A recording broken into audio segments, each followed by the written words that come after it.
Shalom jemaat yang terkasih di dalam Tuhan Yesus Kristus, penuntun Saat Teduh Gereja Kristen Jakarta, hari ini Jumat 10 Februari 2023. Sukacita karena Yesus, Lukas 19 ayat 1 sampai ayat yang ke-10. Yesus masuk ke kota Yeriko dan berjalan terus melintasi kota itu. Di situ ada seorang bernama Zakius, kepala pemungut cukai, dan ia seorang yang kaya. Ia berusaha untuk melihat orang apakah Yesus itu, tetapi ia tidak berhasil karena orang banyak sebab badannya pendek. Maka berlarilah ia mendahului orang banyak, lalu memanjat pohon ara untuk melihat Yesus yang akan lewat di situ. Ketika Yesus sampai ke tempat itu, ia melihat ke atas dan berkata, "Zakius, segeralah turun, sebab hari ini aku harus menumpang di rumahmu." Lalu Zakius segera turun dan menerima Yesus dengan sukacita. Tetapi semua orang yang melihat hal itu bersungut-sungut, katanya, ia menumpang di rumah orang berdosa. Tetapi Zakius berdiri dan berkata kepada Tuhan, "Tuhan, setengah dari milikku akan kuberikan kepada orang miskin, dan sekiranya ada sesuatu yang kuperas dari seseorang akan kukembalikan 4 kali lipat." Kata Yesus kepadanya, "Hari ini telah terjadi keselamatan kepada rumah ini, karena orang ini pun anak Abraham, sebab Anak Manusia datang untuk mencari dan menyelamatkan yang hilang." Apa perbedaan antara hidup berintegritas dengan hidup pencitraan? Apakah dampak dari kedua bentuk kehidupan tersebut?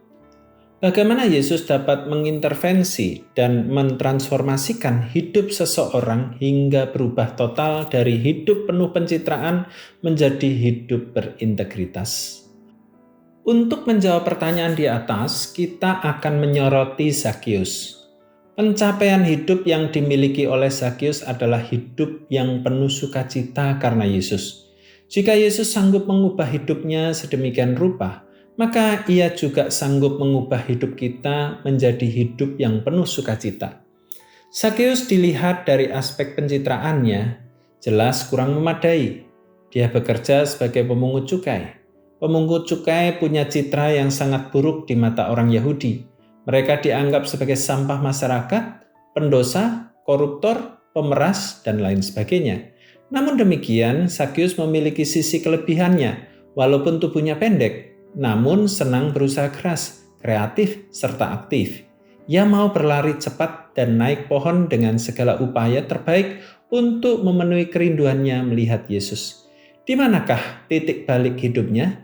Saat dia mengalami perjumpaan pribadi dengan Yesus, fokusnya tertuju pada Yesus. Begitu pula Yesus berfokus dan mencari Zakius. Dampak langsung dari perjumpaan itu adalah kehidupan Zakius yang berubah total. Hidupnya mulai penuh dengan sukacita karena kehadiran dan penerimaan Yesus. Lalu Zakius bertobat dan berkomitmen mengubah seluruh hidupnya. Yesus mengatakan bahwa Zakius telah mengalami keselamatan dalam Kristus. Zakius juga merupakan keturunan Abraham yang berhak menerima segala berkat perjanjian Allah. Bagaimana dengan hidup kita? Apakah latar belakang hidup kita? Datanglah pada Yesus dan alami transformasi dari Yesus. Dia sanggup mentransformasikan hidup kita. Yesus ingin kita puas dan bersukacita dalam Dia selamanya. Karenanya, ambil langkah yang tepat dan cepat untuk meraih anugerah dan segala berkat terbaik dan terbesar yang Kristus sediakan bagi kita. Kristus telah sediakan keselamatan dan sukacita sejati bagi kita. Perjumpaan pribadi dengan Yesus adalah titik balik transformasi hidup sejati. Selamat beraktivitas, Tuhan Yesus memberkati.